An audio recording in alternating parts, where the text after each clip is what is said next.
नमस्कार दोस्तों। आज हम लोग एक ख़ास मुद्दे पर बातचीत करने वाले हैं। एक परीक्षा एक दिमाग, तो तैयारी टुकड़ों में क्यों? इसके बजाय हम एक परीक्षा, एक दिमाग, एक कोच, एक ऐसा कोच जो सभी विषयों को इंटीग्रेट करके समझा सके, इस अप्रोच पर बात करेंगे।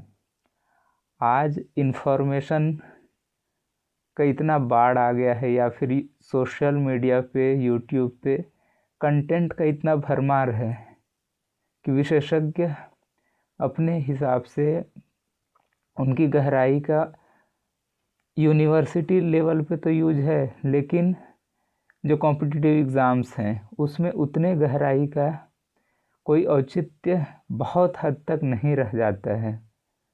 या फिर गहराई को ऐसे समझें कि गहराई वहाँ ज़रूरत है जहाँ पर हम उसको समग्रता में समझें। समग्रता का मतलब ऐसे हम समझ सकते हैं कि सारे विषयों को ऐसा कोच, ऐसा मेंटर या ऐसा शिक्षक, ऐसा आपका सीनियर, वो कोई भी हो सकता है, वो सारे विषयों में महारत हासिल होना चाहिए। किसी एक खास विषय पे बहुत ज़्यादा विशेषज्ञता होने में कॉम्पिटिटिव एग्ज़ाम्स में या प्रतियोगी परीक्षाओं में ये कठिनाई हो जाती है कि बहुत ज़्यादा समग्रता से दूसरे विषयों को इंटरलिंक करने में विद्यार्थी को दिक्कत होती है।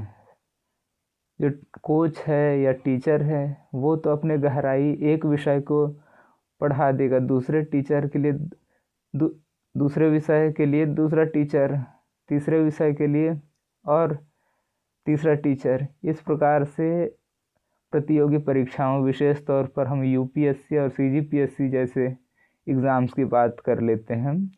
सीजीपीएससी के मेंस में 20 भाग हैं, मतलब मोटे तौर पर कहें तो भी 20 या 21, उसको और मोटे तौर पर तो 20 भाग हैं। तो 20 अलग अलग टीचर्स कई बार कई कोचिंग्स में पढ़ाने लग जाते हैं। तो इससे टीचर्स को कोई दिक्कत नहीं है, टीचर्स के गहराई का पूरा सम्मान है। लेकिन जो नया विद्यार्थी इसमें उतरता है, इस फील्ड में, उसको एक विषय को दूसरे विषय से जोड़ने में कठिनाई आती है। तो आपको कोई ऐसा कोच या मार्गदर्शक ढूंढना है जो सारे विषयों में महारत हासिल करता है। मतलब किसी एक विषय में नहीं, हर विषय में लगभग 4-5 विषय का महारत ही हो, एक विषय को दूसरे विषय से लिंक करना उसको आता हो, तभी आप निबंध वाले को एथिक्स में, एस्से में, फिर उसका कुछ हो तो यूपीएससी की बात करें तो उसको वैकल्पिक विषय में कहीं यूज होता हो तो, और जैसे विमन या महिला टॉपिक पढ़ रहे हैं तो उसको निबंध में कैसे यूज करना है, इथिक्स में कैसे यूज करना है, और सामान्य अध्ययन में कैसे यूज करना है।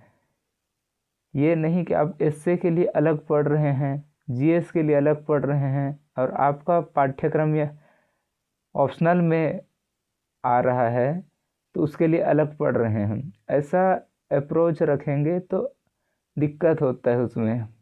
और प्रीलिम्स में कहीं लिंक हो रहा हो, मान लो वीमेंस से रिलेटेड कोई योजना बहुत चर्चा में रहा हो हाल फिलहाल में करंट अफेयर्स में, तो उससे रिलेटेड कोई योजना हो, तो ये टॉपिक अलग अलग नहीं है कि आप प्रीलिम्स के लिए अलग पढ़ेंगे, मेंस के लिए अलग पढ़ेंगे, और इंटरव्यू मान लो दे रहे हैं तो उसके लिए अलग टॉपिक तैयार करेंगे।